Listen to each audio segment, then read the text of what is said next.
Este lugar nos leva a uma viagem no tempo, para quase 500 anos atrás. Os portugueses haviam chegado aqui para a colonização e as terras brasileiras eram uma promessa de riqueza. As pedras destas ruínas contam uma longa história e comprovam a maneira pela qual o Brasil começou a ser colonizado. A colonização do Brasil começou 30 anos depois da chegada de Pedro Álvares Cabral. O novo continente ainda não atraía a atenção dos portugueses, que nessa época estavam mais interessados em lucrar com o comércio de especiarias no Oriente. 3 décadas depois, iniciaram uma corrida para evitar que o Novo Mundo caísse em outras mãos. Os espanhóis estão fazendo um reconhecimento, dessas possíveis possessões americanas no lado atlântico meridional, ao sul do Equador. Os franceses estabeleceram comércio de pau-brasil, extração de pau-brasil e comércio de pau-brasil com as populações indígenas da América. Portugal se mobiliza em função disso. Quer dizer, pode perder terras que ele ainda não chegar a ganhar plenamente, né? Para povoar rapidamente o Brasil e marcar território, Dom João III, rei de Portugal, implantou um sistema de capitanias hereditárias. Ao longo da costa, o atual território brasileiro foi dividido em 14 capitanias, entre 12 donatários. Eles tinham direito de explorar os recursos naturais. Em contrapartida, a coroa exigia colonizar, administrar e proteger a terra. Em 1532, pouco antes da criação das capitanias, Martim Afonso de Souza, nobre capitão das esquadras portuguesas, fundou a primeira vila do Brasil, São Vicente, e logo desenvolveu o plantio da cana e a produção de açúcar, que os portugueses já conheciam muito bem.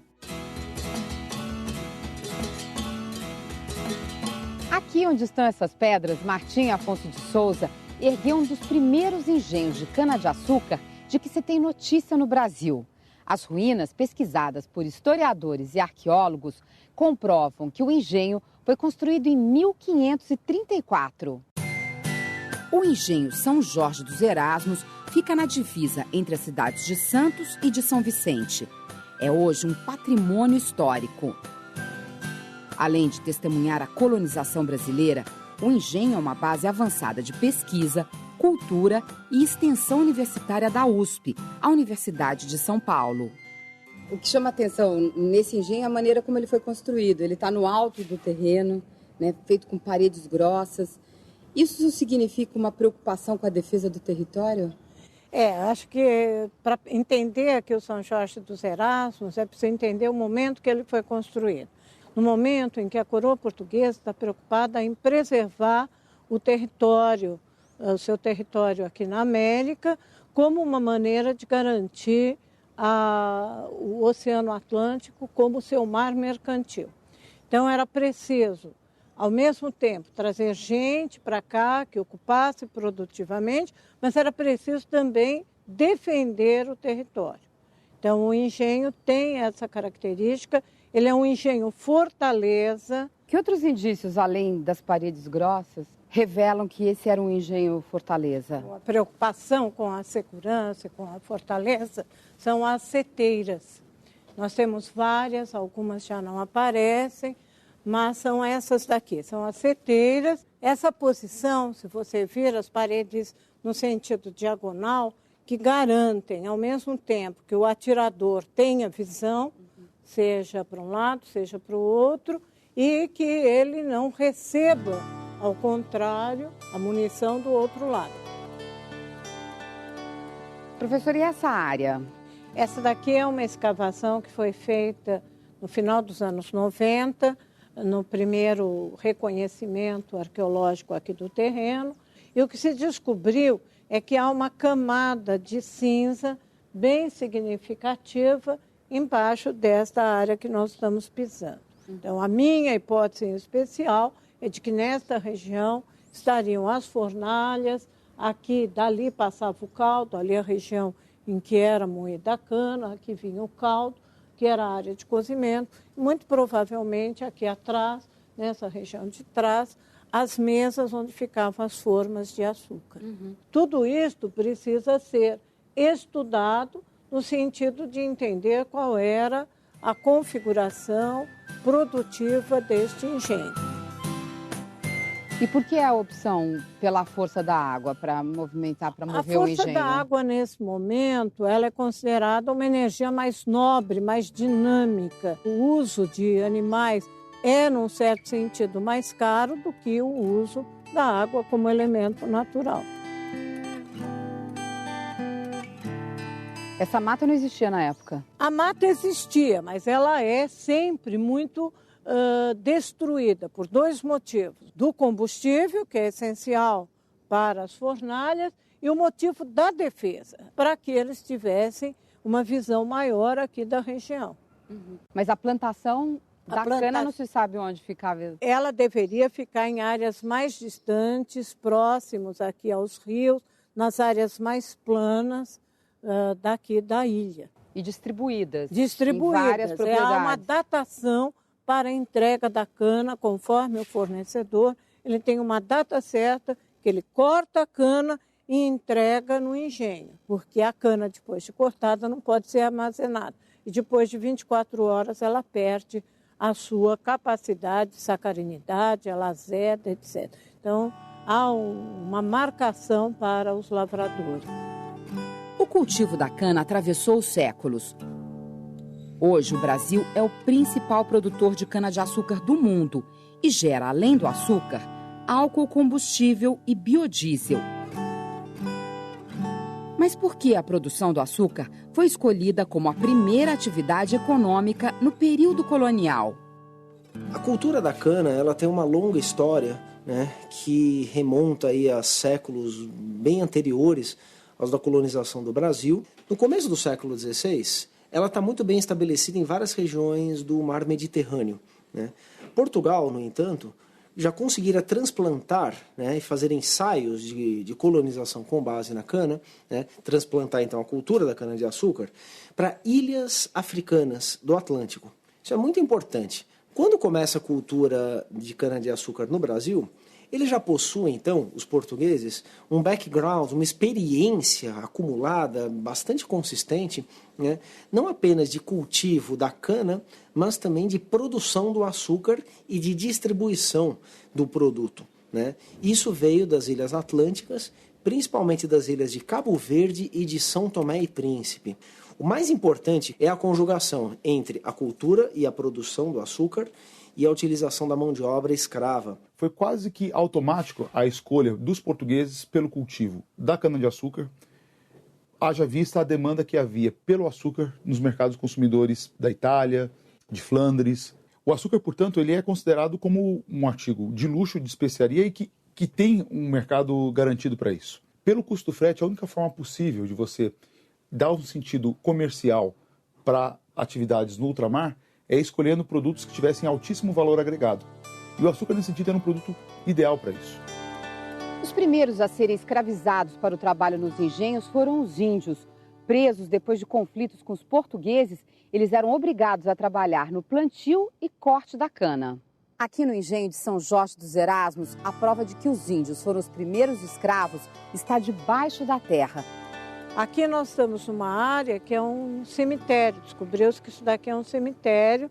Foi feita uma pesquisa nessa área, numa determinada parte. E nessa parte pesquisada foram encontradas 30 ossadas, 29 são de características indígenas. Isso demonstra a supremacia do uso, sem dúvida, da mão de obra indígena aqui. Na verdade, isso é a tônica do uso de mão de obra na capitania de São Vicente até o século XVIII, até quase o final do século XVIII. A história do engenho de São Jorge dos Erasmos só foi resgatada quase 500 anos depois, graças à arqueologia. Em 2003, pesquisadores escavaram a área do cemitério e, a partir de testes especializados, confirmaram: os ossos encontrados datam da época de 1530. Portanto, são daqueles que trabalharam em um dos primeiros engenhos do Brasil. No século XVI, o litoral de São Paulo chegou a ter 13 engenhos de cana-de-açúcar. Em geral, propriedades compactas, como São Jorge dos Erasmos. Mas foi no Nordeste que o negócio do açúcar se mostrou mais lucrativo. A terra argilosa, o clima quente e a maior proximidade com a Europa fizeram do litoral nordestino o lugar ideal para a indústria açucareira. Em 1616, os pesquisadores registram mais de 60 engenhos na colônia. A maioria instalada onde hoje ficam os estados da Bahia e de Pernambuco. As terras da colônia passaram a produzir grande quantidade de cana. Se há mais cana a ser processada, você tem que encontrar algum mecanismo para poder beneficiá-la. O mecanismo básico de extração do caldo, que é a moenda vertical de 3 rolos, né, foi uma invenção brasileira do começo do século XVII e que foi a forma básica de extração de moagem da cana, que aumentou em muito a escala do engenho. Para financiar mecanismos como esse e apostar na produção do açúcar como estratégia de colonização, Portugal contou com investidores privados. Dentre eles, os holandeses que participaram da instalação de vários engenhos, assim como os súditos da coroa portuguesa. A colonização portuguesa do Brasil não teria sido possível se dependesse apenas de investimentos diretos de Portugal.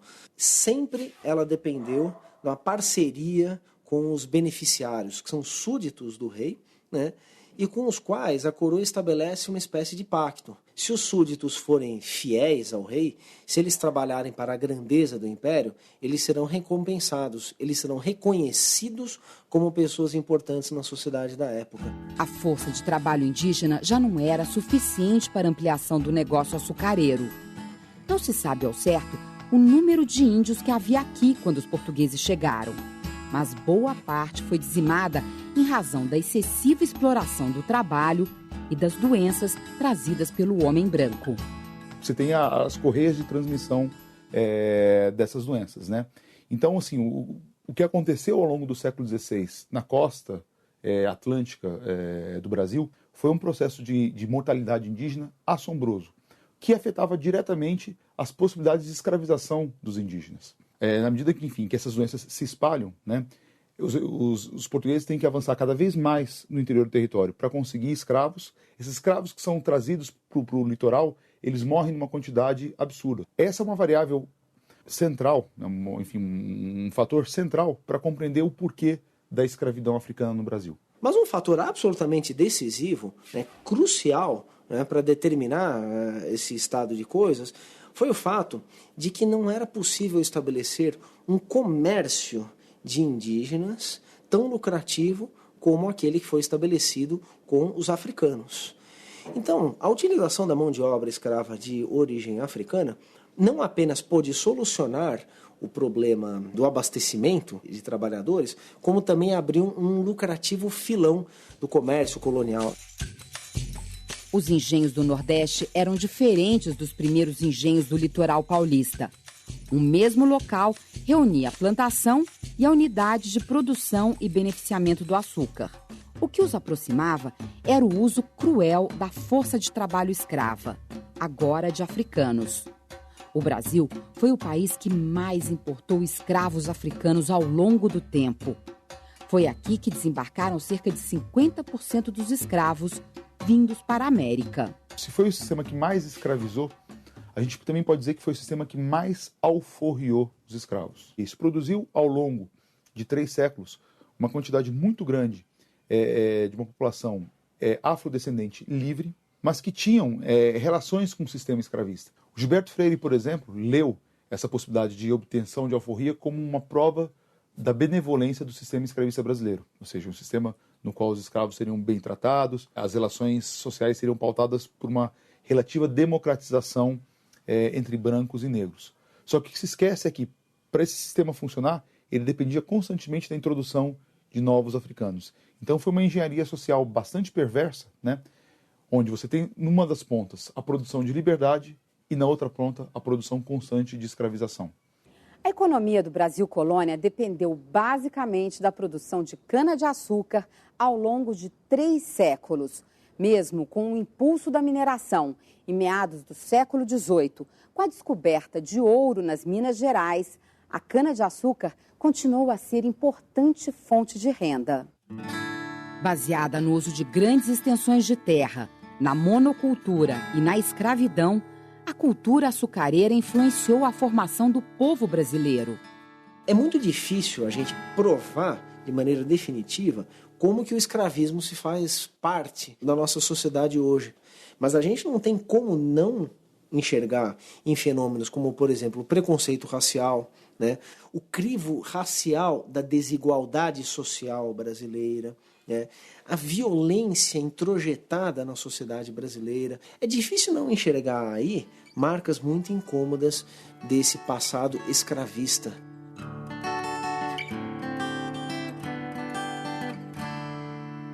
No litoral paulista ou no Nordeste, a colonização deixou marcas físicas. Lugares como o engenho de São Jorge dos Erasmos e os engenhos pernambucanos merecem ser preservados e conhecidos. Iluminar o passado pode ajudar a entender o presente e saber mais sobre quem somos.